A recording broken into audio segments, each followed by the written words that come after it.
नमस्ते दोस्तों, आपका हमारे channel beginner approach to stock market में स्वागत है। हम इस प्लेटफार्म पर लॉन्ग टर्म इन्वेस्टमेंट के लिए फंडामेंटली स्ट्रॉन्ग शेयर पर बातचीत करते हैं। आप सेविंग कीजिए। पहले सेविंग का नियम था कि खर्चा करने के पश्चात जो बच जाता था वह सेविंग है, लेकिन हमें पहले सेविंग करनी चाहिए। जो बच जाए उसको खर्च करना चाहिए, निवेश करते रहना चाहिए। एक बार राकेश झुनझुनवाला जी ने कहा था कि अगर मैं डेथ बेड पर हूँ और होश में हूँ तो मैं भी निवेश करके मरना पसंद करूँगा। मार्केट में उतार चढ़ाव आते हैं। जब भी मार्केट गिरती है इसके कुछ समय के पश्चात बहुत तेज़ी से बढ़ती है। रिसेंट एग्जाम्पल कोविड के समय की है। मार्केट गिर गई थी, उसके पश्चात ऑल टाइम हाई पर पहुंच गई। अल्टीमेटली इंसान हो या मार्केट, ऊपर ही जाना है। तो दोस्तों, आज हम Lloyd metals and energy limited के शेयर का एनालिसिस करेंगे।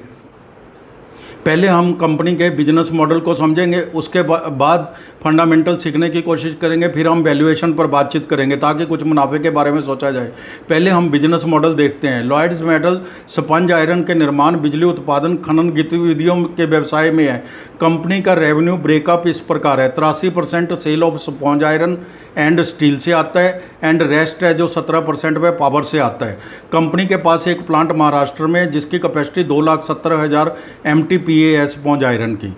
इसका एक थर्मल पावर प्लांट है जिसकी कैपेसिटी 30 मेगावाट है। कंपनी अपने प्लांट्स का विस्तार कर रही है, लेकिन स्टील प्लांट बहुत ही कैपिटल इंटेंसिव और टाइम कंज्यूमिंग होते हैं, इसलिए इनका गेस्टेशन पीरियड बहुत ज़बरदस्त होता है। 8 वर्ष के बाद ही ये प्रोडक्शन देंगे।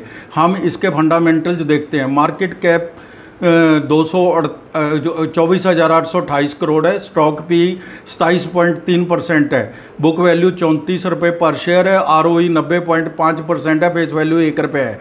प्रॉस देख लेते हैं। कंपनी ने कर्ज कम कर लिया और वह कर्ज मुक्त कंपनी है। कंपनी के अच्छे तिमाही रिजल्ट आने की उम्मीद है। मेरा ख्याल है 25 तारीख को इन्होंने मीटिंग बुलाई हुई है कंपनी के बोर्ड ने। तो कंपनी की ROE का ट्रैक रिकॉर्ड 3 साल का 71.3% है। वर्किंग कैपिटल रिक्वायरमेंट डेज है जो वो 84 दिन से घटकर 18 दिन हो गए हैं। यह कंपनी की एफिशिएंसी दिखाता है। इसके प्रॉस नील है, नील प्रॉस इसके ट्रेड किए जा सकते हैं। अब हम इसके तिमाही नतीजों को कंपेयर करते हैं। मार्च 22, दिसंबर 22 और मार्च 23 के। सेल है जो 333 करोड़ थी मार्च 22 के अंदर, दिसंबर 22 के अंदर 1,000 करोड़ हो गई और मार्च 23 के अंदर 876 करोड़ थी। OPM 34% है और दिसंबर 22 के अंदर 23% था, मार्च 23 के अंदर 19% था। नेट प्रॉफिट 123 करोड़ है और दिसंबर 22 के अंदर 230 करोड़ है, मार्च 23 के अंदर 269 करोड़ है। तो दोस्तों, इसके कंपैरिजन करना जायज़ नहीं है, ना ही रीजनेबल है, ना ही वारंटेड है, क्योंकि यह एक कैपिटल इंटेंसिव और हैवी इंडस्ट्री है। इसका आज सेल हो गई तो रेवेन्यू हो सकता है कि थोड़े दिनों बाद आता है, कई बार दूसरे क्वार्टर में आता है। तो इसलिए इसकी जो किसी भी तरीके से इसको कंपेयर करना ठीक नहीं है। अब हम वार्षिक आधार पर भी रिजल्ट कंपेयर कर लेते हैं। सेल है जो मार्च 22 की 692 करोड़ थी और मार्च 23 की 3353 करोड़ थी। OPM 21% था मार्च 22 के अंदर और मार्च 23 के अंदर 24% हो गया। नेट प्रॉफिट 97 करोड़ था और -289 करोड़ यानी कि लॉस में थी कंपनी मार्च 23 के अंदर। नेट प्रॉफिट को हम 2022 से इसलिए कंपेयर नहीं कर सकते, कंपनी ने अदर एक्सपेंसेस में 1124 करोड़ रुपए दिखाए हैं जो वन टाइम है। सेल बहुत बड़ी है, OPM भी 21 से 24% हो गया है, इसलिए रिजल्ट्स को हम बहुत अच्छे कहेंगे। CAGR सेल पिछले 3 वर्षों में 108% बढ़ी है। CAGR प्रॉफिट है जो वो 206% बढ़ा है 3 साल में। CAGR स्टॉक प्राइस 271% के हिसाब से बढ़ी है। तो दोस्तों, अंदाज़ा लगा सकते हैं आप कितना क्या रेट कर दिया इसने। रिटर्न ऑन इक्विटी है जो 3 वर्ष की 71% है। तो बैलेंस शीट है जो रिजर्व 1478 करोड़ के हैं, बोरोइंग 4 करोड़ है, डेट फ्री कंपनी है। Cash and cash equivalent 373 crore है। इन्वेस्टमेंट है जो 37 करोड़ है, जो बढ़कर 100 करोड़ भी हो सकती है, हो गई हो, क्योंकि अभी इसकी रिवैल्यूएशन कहीं नज़र नहीं आ रही। बहुत स्ट्रॉन्ग बैलेंस शीट है। तो दोस्तों, कैश फ्लो है जो कंपनी का प्लस में 14 करोड़ है। कैश की कहीं दिक्कत नहीं आती कंपनी को कभी भी। कुछ आंकड़े भी हम कंपेयर कर लेते हैं। डेटर डेज हैं जो 13 दिन से कम होकर 3 दिन हो गए हैं। इन्वेंट्री डेज 195 दिन से कम होकर 182 दिन हो गई है। कंपनी की एफिशिएंसी दिखा रही है। जो डेटर्स पहले 13 दिन में पैसा वापस करते थे, अब वो 3 दिन में कर देते हैं। इन्वेंट्री भी जो 195 दिन तक स्टॉक रहता था, अब वो 182 दिन तक ही रहता है।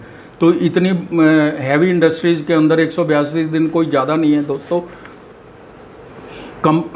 रिटर्न ऑन कैपिटल एम्प्लॉयड 82% है। किसी भी तरह की कैपिटल, चाहे वो बोरोइंग की हो, चाहे वो प्रमोटर की है, या किसी की भी है, उस पर 82% की रिटर्न है, जो बहुत बहुत ही शानदार है। तो शेयर होल्डिंग पैटर्न देख लेते हैं। प्रमोटर होल्डिंग 65.75% है, FII 0.14% है और पब्लिक के 34.09 है। बहुत अच्छा शेयर होल्डिंग पैटर्न है। हमारी टीम इस कंपनी के फंडामेंटल को देखते हुए 10 में से 10 नंबर देती है। अब हम कंपनी के शेयर वैल्यूएशन पर बातचीत करेंगे। क्या शेयर उचित मूल्य पर मिल रहा है? क्या शेयर खरीदने का यह उचित समय है?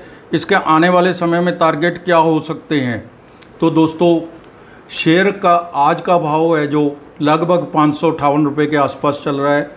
तो इसकी पी है जो 27 मल्टीपल पर है। कंपनी 9 कंपनीज़ की एवरेज, 9 कंपनी की एवरेज पी है जो वो 23 है। इसकी ROE 90% है। इसको देखते हुए शेयर अपने उचित दाम पर मिल रहा है।